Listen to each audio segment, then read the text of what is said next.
Hello बच्चों, आपका स्वागत है आपके अपने channel Hindi learn and fun में। बच्चों, इससे प्रीवियस वीडियो में हमने दो लेसन की व्याख्या की थी और उनके प्रश्न उत्तर भी किए थे। आज हम कर रहे हैं बिहारी जी के दोहे। आज हम बिहारी जी के दोहों की व्याख्या करेंगे, लेकिन इससे पहले हम बिहारी जी के बारे में जान लेते हैं कि ये कौन थे। ये बिहारी जी का जन्म 1595 ग्वालियर में हुआ था। जब बिहारी 7-8 साल के ही थे तब इनके पिता ओरछा चले आए, जहां बिहारी ने आचार्य केशव दास से काव्य शिक्षा पाई थी और यहीं पर इनकी रहीम जी से मुलाकात हुई थी। ठीक है। बिहारी रसिक प्रिय कवि थे। बिहारी की एक ही रचना है सतसैया, उसी में इन्होंने लगभग 700 दोहे संग्रहित किए हैं। ठीक है। बिहारी जी की एक ही है सतसैया नाम की रचना, उसी में इन्होंने 700 लगभग दोहे लिखे हैं। ये बिहारी जी रीतिकाल के कवि माने जाते हैं। ठीक है। बिहारी जी रीतिकाल के कवि माने जाते हैं। इनकी भाषा में ब्रज भाषा का मिश्रण है। ब्रज भाषा और बुंदेली-खंडी भाषा का मिलती है इनकी भाषा में। ठीक है बच्चों, ये बुंदेलखंड में भी अधिक दिनों तक रहने के कारण बुंदेलखंडी शब्दों का भी प्रयोग मिलता है इनकी कविताओं में। ठीक है बच्चों, तो हम क्या पढ़ रहे हैं? बिहारी जी के दोहे। तो देखिए, पहला दोहा क्या है? सोहत ओढ़े पीतु पटु श्याम सलोने गात, मानव नीलमणि शैल पर आतपु पर्यो प्रभात। ठीक है। इसमें क्या है? इस दोहे में कवि ने श्री कृष्ण के सांवले शरीर की व्याख्या किया है। सांवले शरीर के सुंदरता का व्याख्या किया है। श्री कृष्ण ने पीले वस्त्र धारण कर रखे हैं। ठीक है। श्री कृष्ण सोहत ओढ़े पीत पटु श्याम सलोने गात। कवि कहते हैं कि श्री कृष्ण के सांवले शरीर पर पीले वस्त्र बहुत अच्छे लग रहे हैं। ऐसा लग रहा है जैसे नीलमणि पर्वत, क्या नीलमणि पर्वत पर, ऐसा लग रहा है जैसे नीलमणि पर्वत पर प्रातः काल की धूप पड़ रही हो। ठीक है। क्या? नीलमणि पर्वत पर प्रातः काल की धूप पड़ रही हो, ये समझाया इसमें। सोहत ओढ़े पीत पट, जब वो श्री कृष्ण पीले वस्त्र धारण कर लेते हैं तो उनकी चमक जो उनके गालों पर पड़ती है तो और भी वो सुंदर लगते हैं, जैसे कि मानो नीलमणि पर्वत पर सुबह की किरणें पड़ती हैं। ठीक है। तो यहाँ पर श्री कृष्ण के सांवले शरीर को नीलमणि पर्वत कहा गया है। ठीक है। और पीले वस्त्रों को सूर्य की किरणें कहा गया है। ठीक है। तो आगे इसका भाव पक्ष और कला पक्ष हम समझ लेते हैं। क्या है? सांवले शरीर पर पीले वस्त्रों का बहुत अच्छा सुंदर वर्णन किया गया है। श्री कृष्ण के सौंदर्य का वर्णन हुआ है इसमें। ठीक है। ब्रज भाषा का प्रयोग हुआ है। ठीक है। और मनो शब्द में क्या है? उत्प्रेक्षा अलंकार है। ठीक है। दोहा छंद का प्रयोग हुआ है। और क्या है इसके अंदर? पीत पट। ठीक है। पीत पट में अनुप्रास अलंकार है। ठीक है बच्चों, तो ये समझ में आ गया होगा। आगे देखते हैं क्या है। कहलाने एकत बसत अहि मयूर मृग बाघ। अहि अहि क्या होता है? सांप, मयूर, मोर, मृग और बाघ। जगत तपोवन सौ कियो दीर्घ दाघ निदान। जब जंगल में भीषण गर्मी पड़ने लगती है तब ये जानवर, कौन? ये अहि, सांप, मयूर, मृग, बाघ, ये जानवर एक साथ रहने लगते हैं। ठीक है। उसी तरह से संसार एक तपता हुआ वन है। यहाँ सभी साधना करने के लिए आए हैं, हमें भी यहाँ साथ मिलजुल कर रहना चाहिए। तो इसमें इतना ही बताया गया है। इसका भाव पक्ष और कला पक्ष देख लेते हैं। इसमें ग्रीष्म ऋतु का बहुत सुंदर वर्णन किया गया है। जीव जंतुओं पर गर्मी का क्या प्रभाव पड़ता है ये भी दिखाया गया है। ठीक है। और मयूर मृग में अनुप्रास अलंकार का प्रयोग हुआ है। मयूर, मृग, दीर्घ, दाग, इनमें अनुप्रास अलंकार का प्रयोग हुआ है। भाषा बहुत ही इनकी सरल एवं सहज है और ब्रज भाषा का प्रयोग हुआ है। ठीक है, दोहा छंद का प्रयोग किया गया है। ठीक है, अगला देख लेते हैं। बतरस लालच लाल की मुरली धरी लुकाई, सौह करे भवन हंसै, दैन कहे नट जाई। इस दोहे में कवि ने बताया है कि श्री कृष्ण की जो बांसुरी है उसको राधा जी छिपा देती हैं। इस दोहे में ये बताया है बिहारी जी ने। तो क्या कहते हैं, बिहारी जी कहते हैं कि राधा ने और जो उनकी गोपियां हैं श्री कृष्ण से बात करने के लालच में उनकी मुरली छिपा देती हैं। ठीक है, और जब श्री कृष्ण उनसे पूछते हैं, जब श्री कृष्ण उनसे अपनी बांसुरी के बारे में पूछते हैं, मांगते हैं, तो वे मना कर देती हैं। और तब श्री कृष्ण मान भी जाते हैं। वो कसम देते हैं, वो कसम खा लेती हैं और वो मान जाते हैं कि अच्छा नहीं लिया होगा। सोहे करे भवन, लेकिन फिर वो अपने राधा जी और उनकी गोपियां जो हैं भौं भौं में इशारों इशारों में हंसने लगती हैं। दैन कहे नट जाए, तो वो मांगते हैं लेकिन वो मना करती हैं। ये सब देखकर श्री कृष्ण जान जाते हैं, तो जब मांगते हैं तो फिर मना कर देते हैं। तो इस तरह से जो राधा जी का श्री कृष्ण से बात करने का लालच है वो उनका सफल हो जाता है। श्री कृष्ण उनसे बात भी करते हैं इसी बहाने, और वो भी बात कर रही हैं। और ये सब इसमें ये बताया गया है। ठीक है, श्री कृष्ण और राधा के बारे में।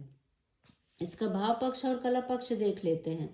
राधा का इसमें क्या दिखाया गया कि राधा का बांसुरी के प्रति ईर्ष्या, ठीक है, और कृष्ण के प्रति प्रेम। ठीक है, और लालच लालच लाल में अनुप्रास अलंकार का प्रयोग हुआ है। दोहा छंद का का प्रयोग हुआ है। दोहा कहाँ होता है, जो 2 लाइनों को होता है उसे दोहा कहते हैं। ठीक है, और क्या, लुकाई जाए, ये क्या है, तुकांत शब्दों का प्रयोग हुआ है। बस इसमें इतना ही है, आगे देख लेते। कहत नटत रीझत खीझत, मिलत खिलत लजियात, भरे भवन में करत है नैनन ही सब बात। अच्छा, इसमें जो है अलग अलग तरह के शब्द दिए गए हैं जिनका कि हर एक का अर्थ समझना जरूरी है। ठीक है, कहत मीन्स कहती हैं, नटत मीन्स नहीं, मना करती हैं, रीझत मीन्स खुश हो जाती हैं, खीजत मीन्स चिढ़ जाती हैं। ठीक है, कि मिलत मीन्स फिर खुश हो जाना, खिलत खुश हो जाना, खिल जाना, प्रसन्न हो जाना, लज्जात में लज्जा जाना। इस दोहे में कवि ने एक नायक और नायिका का वर्णन किया है। ठीक है, इसमें क्या है, श्रृंगार रस का प्रयोग किया है। ठीक है, तो क्या कह रहे हैं कि नायक की बातों का नायक की बातों का जब नायिका कभी इनकार करती है, ठीक है, कहत इसमें एक कहानी अपने आप बनानी है। ठीक है, नायक मान लो कुछ कह रहा है नायिका से तो वो इनकार करती है। ठीक है, कह रहा है तो वो इनकार करती है। फिर क्या है, रिझत, फिर वो कुछ बोला तो वो खुश हो जाती हैं। ठीक है, उनकी बातों से फिर मोहित हो जाती है। और कभी वो बनावटी गुस्सा दिखाती है, और जब उनकी आंखें फिर से मिलती हैं तो वह दोनों खुश हो जाते हैं। और ये सब खुश हो जाते हैं, जब आंखें मिलती तो फिर वो लजा जाती है, तो उसे लाज आ जाती है। ठीक है, भरे भवन में करत है नैनुन ही सब बात, मतलब वहाँ पर सब कोई बैठा हुआ है फिर भी वो नैनो नैनो में ही उनकी आंखों आंखों से ही बातें हो जाती हैं। कभी कहते हैं कि भीड़ में वे एक दूसरे से बात करते हैं और किसी को पता भी नहीं चलता है, क्योंकि वो आपस में नैनो नैनो में ही बात कर लेते हैं। ठीक है, इसका काव्य और भावपक्ष देख लेते हैं। यहाँ नायक नायिका का बहुत ही सुंदर वर्णन किया है प्रेम का उनके। ठीक है, यहाँ पे श्रृंगारस का प्रयोग हुआ है, ब्रज भाषा का प्रयोग किया है, और क्या है, भरे भवन में अनुप्रास अलंकार का प्रयोग है। ठीक है, इसमें श्रृंगारस की प्रधानता है। दोहा छंद का प्रयोग हुआ है। अगला देखते हैं। बैठ रही अति सघन वन, पैठ सदन तन माह, देख दोपहरी जेठ की, छहों चाहत चाह। इस दोहा में कवि ने क्या जेठ की गर्मी के बारे में वर्णन किया है। कवि कहते हैं कि नायिका जेठ मास की गर्मी में अपने घर में ही छिपकर बैठी रहती है। ऐसे मौसम में उसका मन सघन वन में छिपकर बैठने का करता है, जो बहुत ही घना हो। ठीक है, सघन वन जो बहुत ही घना हो, उसके शरीर को, ताकि उसके शरीर को शीतलता मिल सके। ठीक है, यहाँ पे जेठ की दोपहर यानी जून की गर्मी का वर्णन किया गया है। छाया भी छाया चाहती, इतनी गर्मी होती है कि छाया भी छाया ढूंढ रही है कि मुझे और घना जंगल मिले। ठीक है, तो इसमें इतना ही बताया है। इसका भाव और कला पक्ष देख लेते हैं। ठीक है, इसमें जेठ मास की गर्मी का वर्णन है। ठीक है, जून में जो गर्मी होती है उसका वर्णन किया गया है। गर्मी की भीषणता पर प्रकाश डाला है, क्योंकि छाया भी छाया ढूंढती है। और भाव पक्ष क्या, कला पक्ष क्या है, ब्रज भाषा का प्रयोग हुआ है।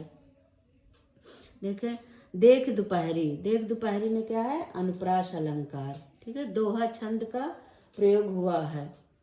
माह छान छां है, ये तुकांत शब्द हैं। ठीक है, अगला देख लेते हैं। कागज पर लिखत ना बनत, कहत संदेशु लजात, कहीं है सब तेरो हियो, मेरे हिये की बात। इसमें क्या कवि कह रहा है।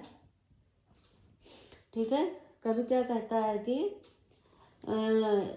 नायक नायिका को अपनी विरह अवस्था का वर्णन किया है। इसमें कवि ने नायक और नायिका के विरह अवस्था का वर्णन किया है। ठीक है, क्या कह रही है नायिका कि कागज पर लिखा भी नहीं जा रहा है। ठीक है, और किसी से संदेश भी नहीं भिजवा पा रही। क्यों?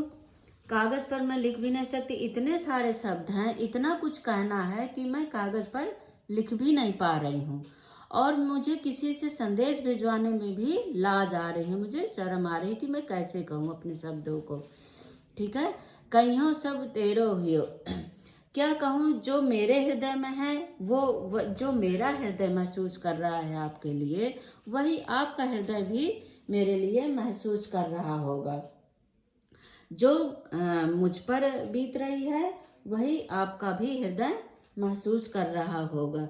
तो आप मेरी बात को बिना कहे ही समझ लें।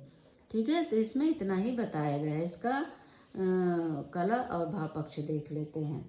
इसमें विरह अवस्था का वर्णन किया गया है। ठीक है, ब्रज भाषा का प्रयोग है, और इसमें वियोग श्रृंगार रस का सुंदर वर्णन किया गया है। वियोग श्रृंगार रस का दोहा छंद का प्रयोग हुआ है। ठीक है, दोहा छंद का प्रयोग हुआ है। अगला क्या है,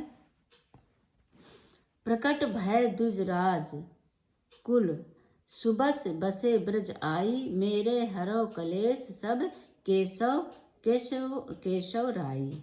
ठीक है, इसमें बिहारी जी ने अपने स्वयं के बारे में अपना परिचय दिया है। अपना परिचय देते हुए कहते हैं कि वे ब्राह्मण कुल में पैदा हुए हैं। ठीक है, वे ब्राह्मण कुल में पैदा हुए हैं, वो यहाँ और बाहर पैदा हुए हैं, पर वो ब्रज में आके बस गए हैं। आप भी, कौन? श्री कृष्ण, आप भी गोकुल में पैदा हुए हो। ठीक है, आप भी बाहर पैदा हुए हो मथुरा वृंदावन में, लेकिन आप भी यहाँ आके बसे हो। तो मेरे और आपके मेरे जो गुरु थे वो केशव थे, आपके पिता का भी नाम केशव है, तो इसलिए आप मेरे हृदय का क्लेश हर लें। ठीक है, इसलिए आप मेरे हृदय के क्लेशों को हर लीजिए, मेरे कष्टों को दूर कीजिए। तो इसमें इतना ही बताया है। इसका कला एवं भाव पक्ष देखते हैं। बिहारी जी अपना स्वयं परिचय देते हैं। ठीक है, इसमें क्या है, बिहारी जी अपना स्वयं परिचय दे रहे हैं। श्री कृष्ण अपनी पीड़ा हरने की बात कह रहे हैं। ब्रज भाषा का प्रयोग हुआ है। ठीक है, और क्या है, बसे ब्रज, बसे ब्रज में अनुप्रास अलंकार का प्रयोग हुआ है। दोहा छंद का प्रयोग किया गया है। केशव केशव राई में यमक अलंकार है, क्योंकि ये दोनों पिता के लिए ही प्रयोग हुए हैं। ठीक है, आई और केशव राय में तुकांत शब्द है। ठीक है, अगला देखते हैं।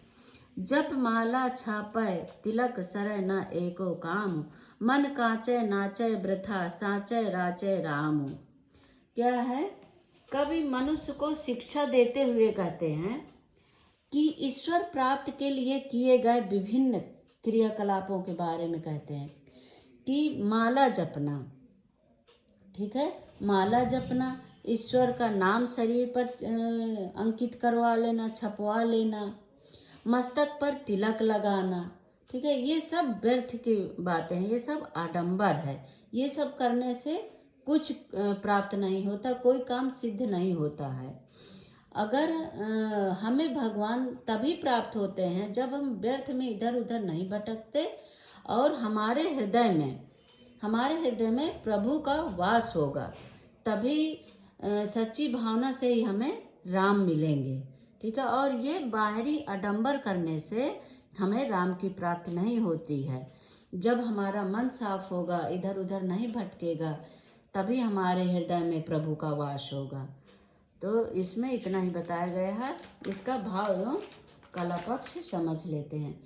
कभी भी बाहरी आडंबरों का खंडन करता है इसमें। ठीक है, सच्ची भावना, कभी कहते हैं कि सच्ची भावना से ही ईश्वर की प्राप्ति होती है। और भाषा सहज एवं सरल भाषा का प्रयोग किया है, ब्रज भाषा का प्रयोग हुआ है, दोहा छंद का प्रयोग किया है, काम राम में तुकांत शब्द हैं। ठीक है बच्चों, तो ये आज हमने बिहारी के दोहे की व्याख्या पढ़ी है। आपको कैसा लगा कमेंट करके ज़रूर बताएं। अगली वीडियो का आप मेरे इंतज़ार कीजिए, मैं इसके प्रश्न उत्तर करवाऊंगी जो कि आपके पेपरों में पूछे जाते हैं। ठीक है बच्चों, तो आप मेरे चैनल को सब्सक्राइब करिए और वीडियो पसंद आए तो लाइक करिए। थैंक यू बच्चों।